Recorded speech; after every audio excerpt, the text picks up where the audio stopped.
J'aimerais que vous me suiviez attentivement. Aujourd'hui, je vais revenir un peu en arrière par rapport à ce qu'on a vu le samedi passé. Comme le disait le pasteur Bobby, qu'il y a certaines choses qui l'ont dépassé un peu. Le fait de manquer l'enseignement du samedi surpassé, il vient tomber sur l'autre, automatiquement il ne se retrouve plus. Voilà pourquoi je vous demande de ne pas manquer de l'enseignement, parce que nous rentrons dans la zone de turbulence, comme lui-même l'a dit. Je le dis pourquoi? Parce que cet enseignement, c'est un enseignement qui porte à confusion dans l'interprétation, l'explication, dans les différents hommes de Dieu qui l'interprètent. Vous allez écouter, chacun va dire pour lui, chacun va dire pour lui, d'autres ne veulent même pas rentrer dedans parce qu'ils ne maîtrisent rien.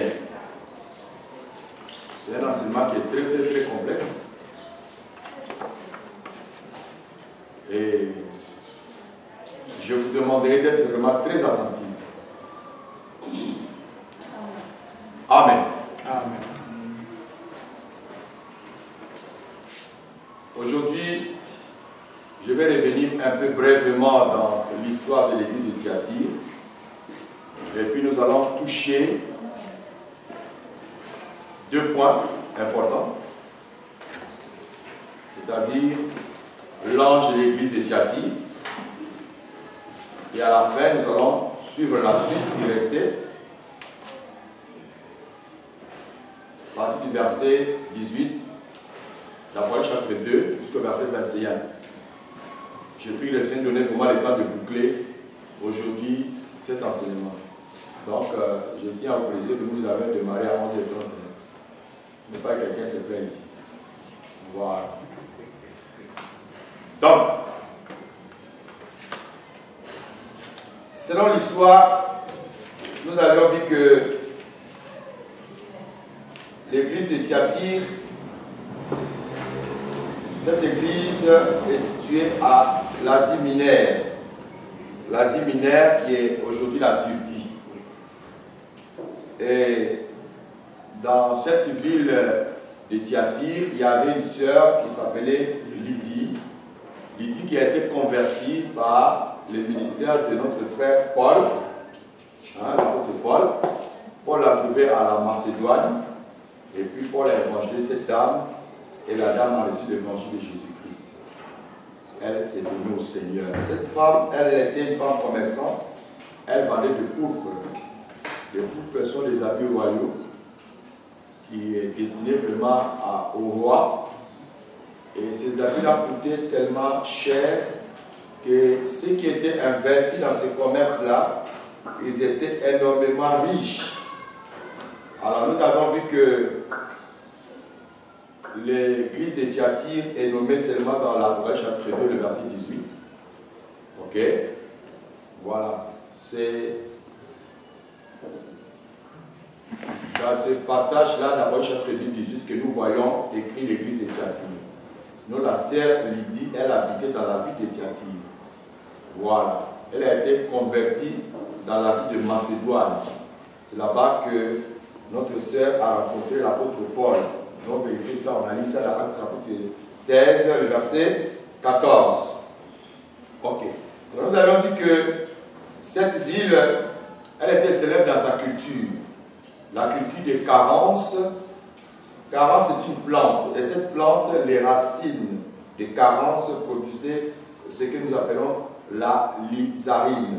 La lizarine sont des matières colorantes qui servent à colorer le tissu en pourpre. Qui servent à colorer les tissus. Donc, ça a donné la couleur rouge ou alors la couleur violencée. Voilà.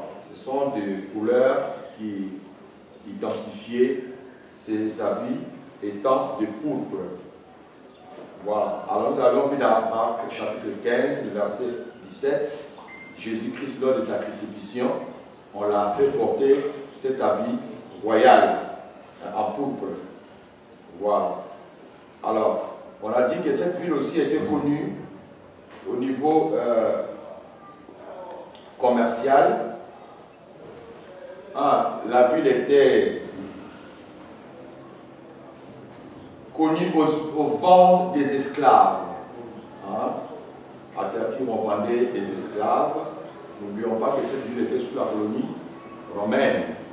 Ça, nous sommes au 4e empire universel, où Rome dominait encore le monde.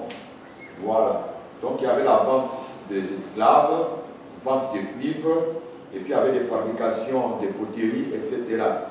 Donc, ça, c'est dans l'histoire que nous découvrons un peu les réalités de la ville de Thyatire. Amen. Il y avait l'idolâtrie dans cette ville.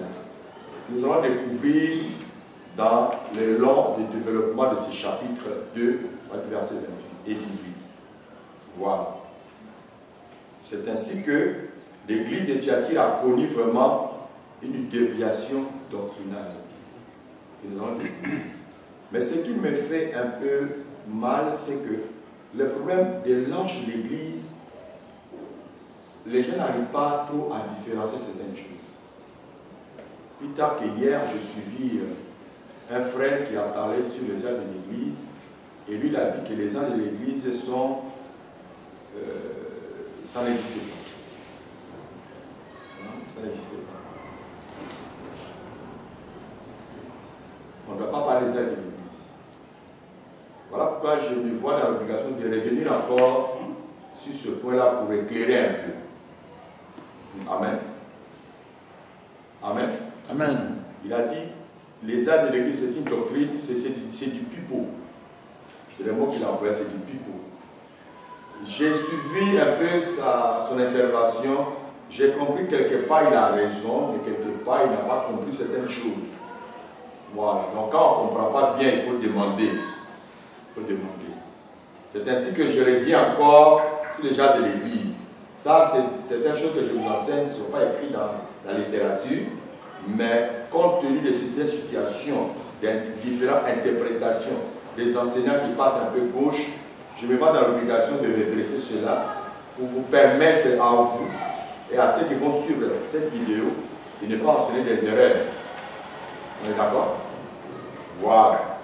Donc, je reviens sur l'ange de l'église de Thyatire. Voilà. Donc, quand je parle de l'ange de l'église de Thyatire, je m'adresse automatiquement aussi à toutes les lettres qui ont été adressées à tous les anges des différentes églises. Juste pour vous éclairer, la personne qui reçoit la lettre et la personne qui envoie la lettre. Donc nous allons un peu encore revenir là-dessus pour éclairer encore dans différentes manières pour mieux comprendre la parole de Dieu. Amen, amen. Amen. Voilà. Pour un premier temps, l'église, la lettre adressée à l'ange de Thyatire, le chapitre 2, avant du verset 18, ne nous donne pas les noms de cet ange de l'église de Thyatire. Les noms n'est pas connu. Au moins que les gens aient fabriqué pour eux. Sinon, dans la Bible, les noms n'est pas connu. Les noms que j'ai mis sur le tableau, je vais revenir sur ça pour mieux vous expliquer pourquoi je dis ça au tableau. Ce n'est pas ce qui est écrit dans la Bible, ok? Donc, pour mieux comprendre l'ange de l'église de Thyatire, ou alors le passage qui dit écrit à l'ange de l'église, il faut d'abord savoir que la lettre adressée à chaque ange est divisée en 3 temps. Je répète, toi qui n'étais pas là, il faut ouvrir bien tes oreilles. C'est beaucoup plus facile à capter. Voilà, si tu as loupé ça là, tu as payé amende. Donc, j'ai dit, les lettres adressées à chaque ange est divisée en 3 temps. Ou alors, il faut faire répartir ça en 3 temps. Premier temps concerne d'abord l'église locale qui a reçu la lettre. En commençant par l'ange. On a beau expliquer cette histoire-là. L'ange, c'est l'étoile. Daniel nous a expliqué l'étoile, ce sont des messagers. Amen. Amen. Donc, on a compris que l'étoile en question et l'ange en question, c'est le pasteur qui dirigeait cette église. Et c'est lui qui doit recevoir la lettre. Je vais beaucoup expliquer en détail cette histoire. Deuxième temps, il s'agit du corps de Christ. Le corps de Christ. Et là, nous allons facilement voir ce qu'on appelle les âges de l'Église. Amen. Amen. Amen. Nous sommes dans quel temps? Deuxième temps. Voilà. Et là, nous allons voir ce qu'on appelle les âges de l'Église. C'est par là que je vous ai dit l'esprit de la lettre. Tandis qu'au premier temps, nous avons la lettre qui est adressée à l'ange de l'Église. Dans le deuxième temps, nous avons l'esprit de la lettre, ou la lettre adressée dans le corps de Christ en général. Amen. Voilà. Maintenant, troisième temps, il s'agit de l'église locale. L'église locale ici, hein, je vois que c'est écrit, non? La lettre est adressée aux églises locales. Je dis ça au pluriel. Aux églises locales. C'est-à-dire chaque église, peu importe sa dénomination. Amen. Chaque église, peu importe sa dénomination. Ça, c'est le troisième temps. Donc, pour ce faire, je reviens au premier temps de l'église, de la lettre adressée à l'ange, au premier temps. Et pour cela, nous allons revenir encore à la lecture de 1 Corinthiens 1. C'est à vous la lecture, ok? Le pasteur tapé n'est pas là. Que chacun, l'un de vous s'appelle pour lire la parole de Dieu. 1 Corinthiens chapitre 1, versets 1 à 2 seulement.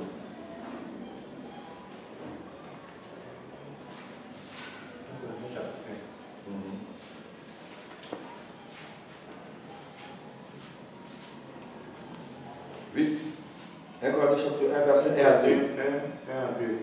Lis fort, hein? Lis fort. Paul appelé à être apôtre de Jésus-Christ. Lève-toi. Ah d'accord, vas-y. Lis fort.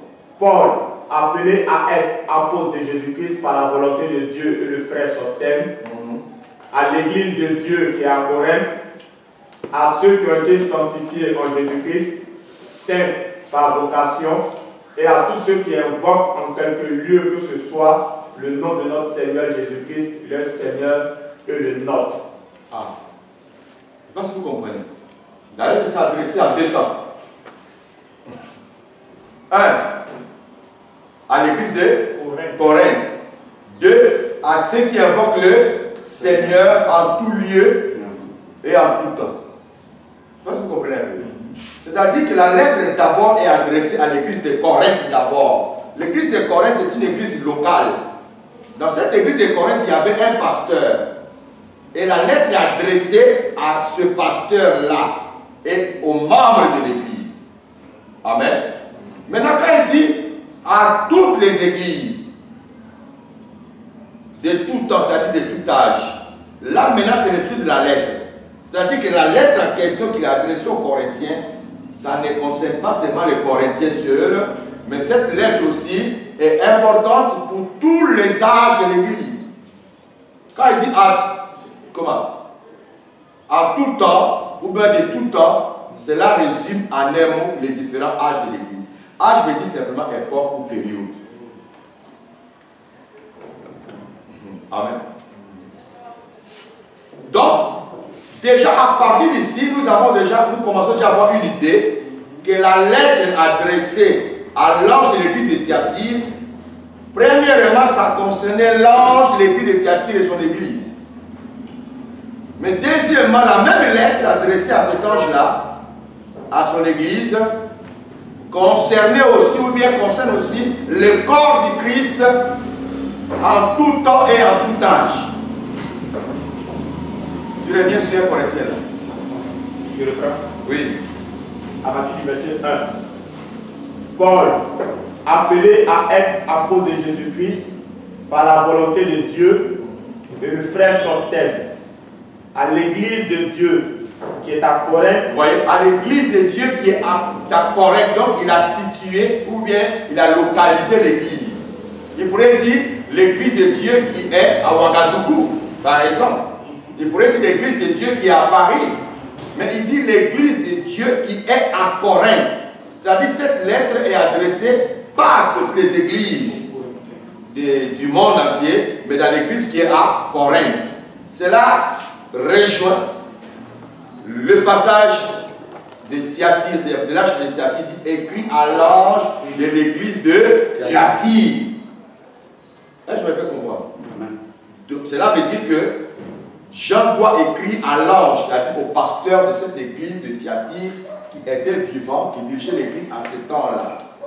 Voilà. Mais maintenant, l'apôtre Paul lui-même dans ce passage, il rentre maintenant dans le deuxième temps de la lettre. On continue. Donc, à l'église de Dieu qui est à Corinthe, à ceux qui ont été sanctifiés en Jésus-Christ. Voilà, à ceux qui ont été sanctifiés en Jésus-Christ, saints dans le Seigneur. Saints par vocation. Oui. Et à tous ceux qui invoquent. Et à tous ceux qui invoquent. En quelque lieu que ce soit. En quelque lieu que ce soit. C'est-à-dire que ça quitte carrément le cadre de Corinthe. Ça va maintenant dans quelques lieux. C'est-à-dire, ça peut être maintenant où? À Éphèse, à Paris, à Rome, Abidjan, ou encore Lubumbashi, Ouagadougou, Cameroun, Maroc, Tunisie. Partout les noms du Seigneur est invoqué. Cette lettre, c'est sa lettre concerne. Amen. Cela veut dire que si nous analysons cette lettre avec les yeux physiques, avec l'esprit, c'est-à-dire avec seulement la lettre que Paul a écrite aux Corinthiens, on peut facilement dire que non, nous, ça ne nous concerne pas. Donc la Bible aussi, c'est pour les Corinthiens. Ça, c'est pour les Corinthiens. C'est dans l'erreur que beaucoup de personnes commettent quand on passe sur le ministère de la femme doit se taire. Non, non, Paul a dit ça pour les Corinthiens. Quand ça arrive là, il parle ça pour les Corinthiens. Ou ça les arrange, il dit ça c'est pour nous. Non. Rien n'a été écrit pour les Corinthiens, c'est le monde. Ok. Maintenant, on va voir une lettre personnalisée. Dans 2 Timothée chapitre 1. Quand il est personnalisé, ça dit s'adresse à une personne en citant son nom. 2 Timothée chapitre 1, verset 1 à 2. 2 Timothée chapitre 1 à partir du verset 1.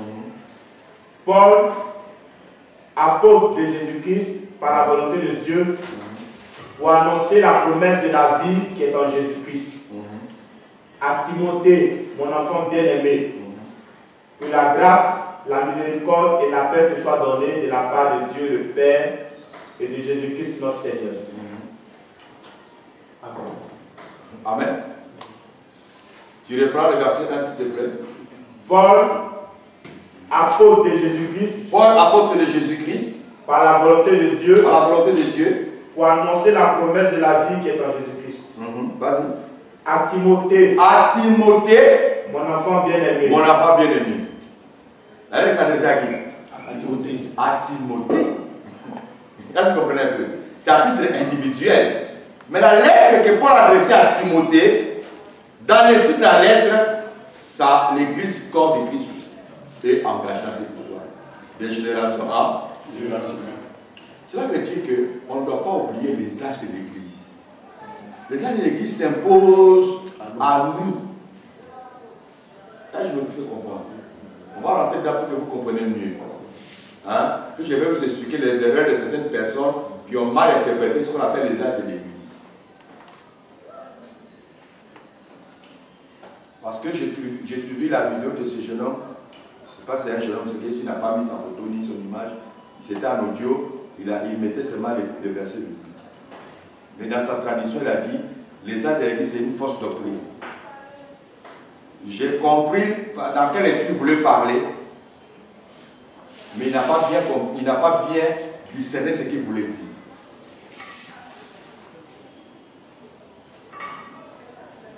Gloire à Dieu. Je vais vous éclairer ça, vous allez comprendre que ce n'est pas compliqué. Alors, frère, nous allons toucher une erreur, faisant plusieurs erreurs, peut-être que je vais toucher au moins 7, que des gens comme de William Mario Branham, de Capo Philippe et les autres ont fait dans les aides de l'Église, ou alors en parlant des aides de l'Église. Nous sommes ici, hein. Quand je fais, ça c'est le caméraman, donc il doit être prudent que je bouge. Voilà. Donc, ici, écrit à l'âge de l'Église, premier point, les erreurs doctrinales des âges de l'Église. Nous allons découvrir ici. Voilà les classements que je viens de faire. Suivez. Ce classement-là est fait par beaucoup de pasteurs, singulièrement à William Branham, qui a classé les âges de l'Église dans ce sens-là. C'est-à-dire, nous avons le premier ange de l'Église d'Éphèse, c'est Paul. Le deuxième ange de l'Église de Smyrne, Irénée, de France.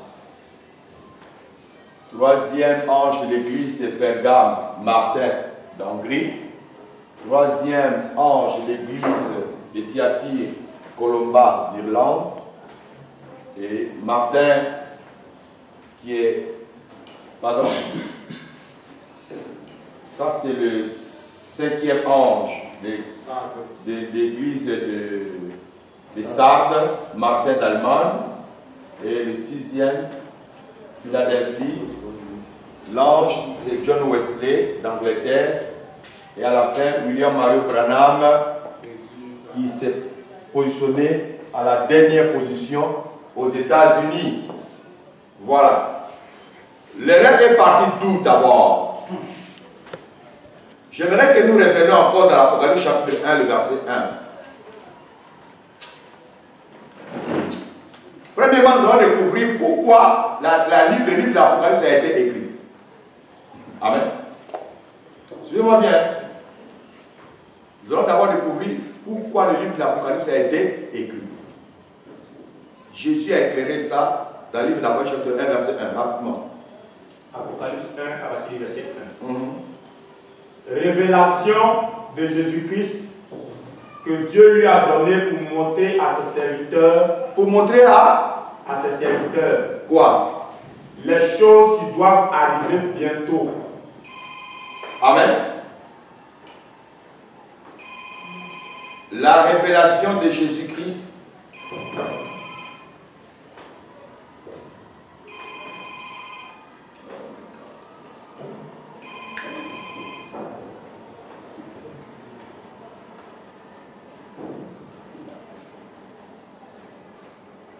S'il te plaît, rappelle-moi dans 2 heures, je suis en train d'enseigner la parole de Dieu. Merci.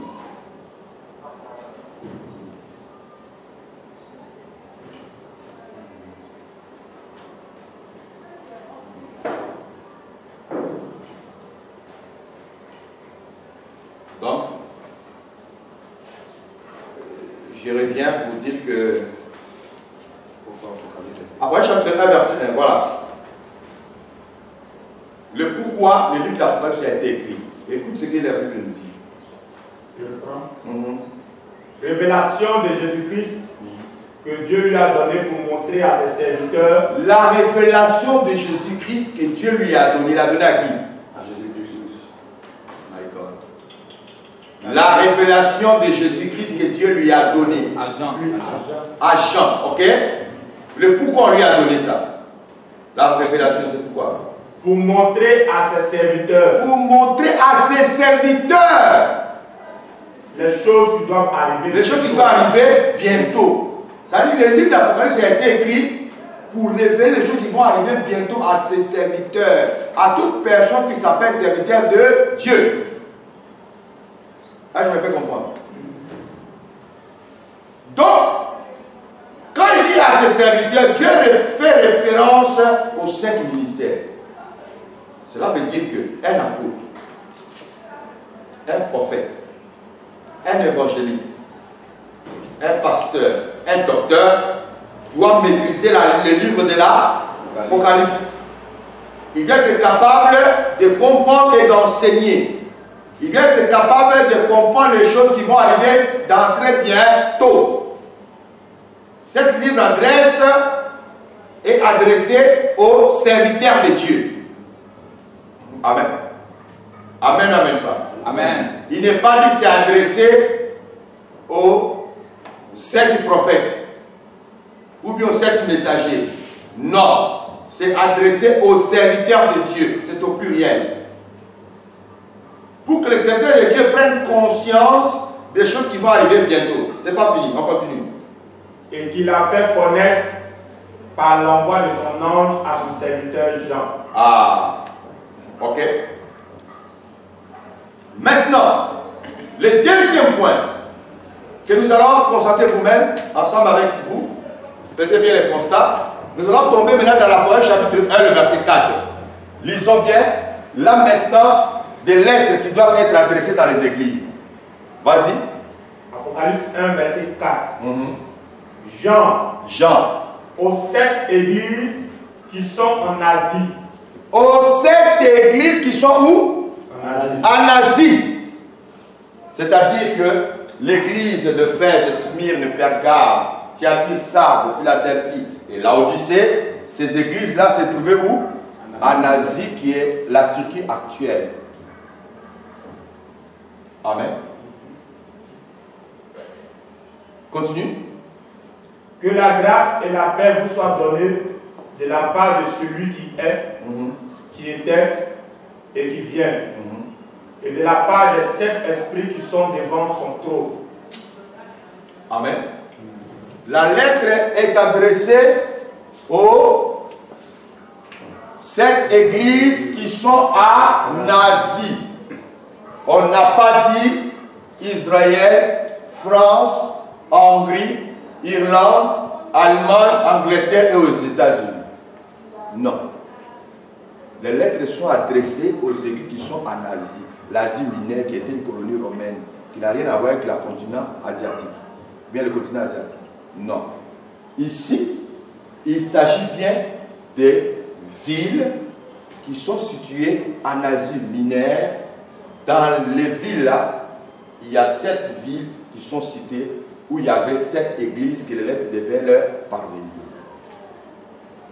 Maintenant, l'erreur que les brahmanistes et les autres font, au lieu d'abord de comprendre qu'il y a un premier temps de la lettre, non, et ils ont brisé tout ce temps, ils sont positionnés à un seul temps.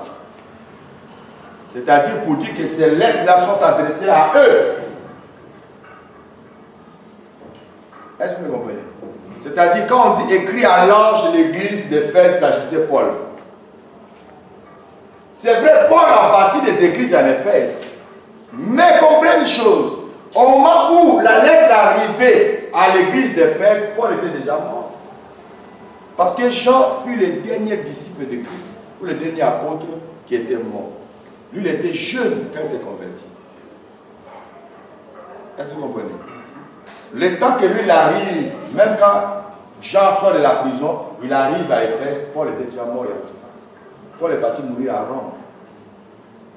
Donc quand on donnait les lettres, Paul n'était pas vivant. Est-ce que vous comprenez? Le verset 4 dit aux 7 églises qui sont en Asie.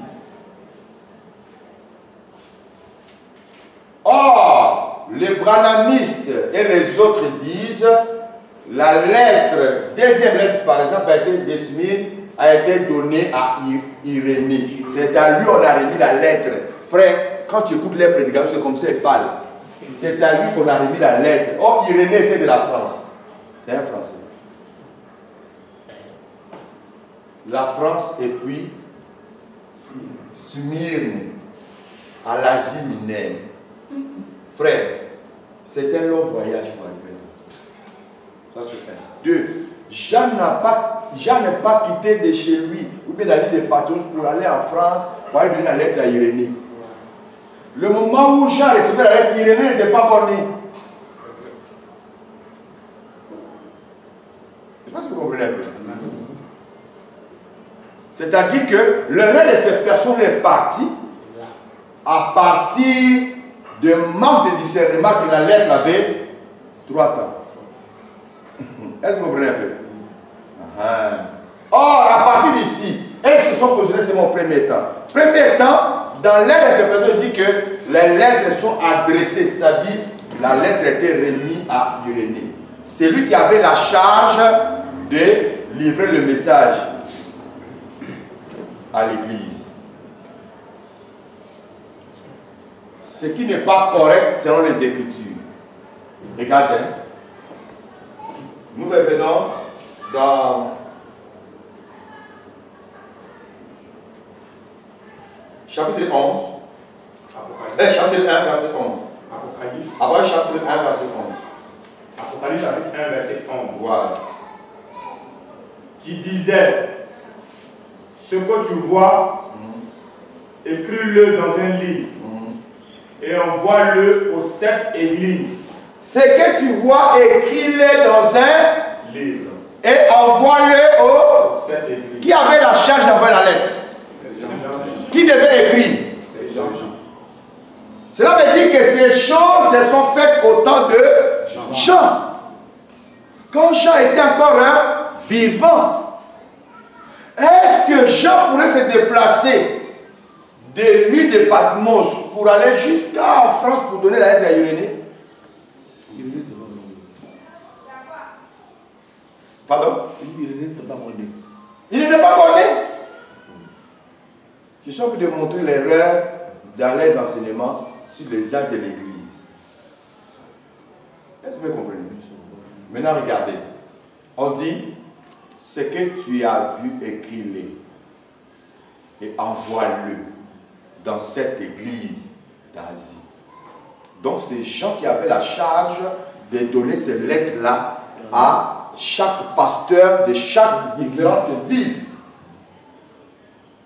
Supposons que William Branham a reçu la lettre. C'est ce qu'ils disent. C'est à lui qu'on a remis la lettre. Donc, au moment où Jean vivait, Christophe Colomb n'avait pas encore découvert l'Amérique. Parce que l'Amérique a été découverte par Christophe Colomb. L'Amérique n'a pas été encore découverte. Mais William Branham a réussi à la lettre. Comment? Il n'était pas encore né. Donc j'ai appris, c'est pas ce qu'avion bien quoi il est quitté de l'Asie mineure pour aller sur les États-Unis pour aller remettre la lettre à Branham. Vous voyez que ça n'a pas de sens. Le problème, c'est qu'ils croient à la réincarnation. Dans la réincarnation, ça veut dire que Branham, en ce temps-là, il a vécu, mais il est venu revivre encore après. C'est comme si Branham vivait en ce moment. Eux, c'est comme ça qu'ils croient les gens des Branhamistes, ils croient à la réincarnation. Je vais te dire quelque chose. Un Branhamiste, quand tu l'attaques et qu'il n'a plus de référence biblique à te donner, il rentre dans des illusions. Ou toi-même, tu ne vas pas te retrouver dedans. D'abord, l'incarnation et pas l'appliquement, c'est condamné. Dieu n'est pas dans l'incarnation. Il dit, il est réservé un homme de bonne seule foi. L'incarnation et la réincarnation, c'est deux choses différentes. Donc, la réincarnation, c'est une personne qui est morte, qui est revenue après, sortie quelque part.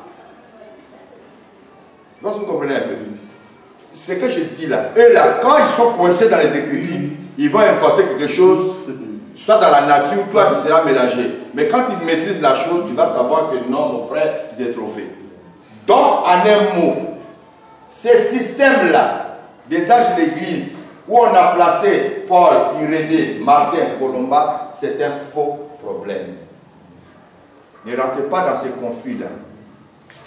Tu n'étais pas là. Tu comprends maintenant le message?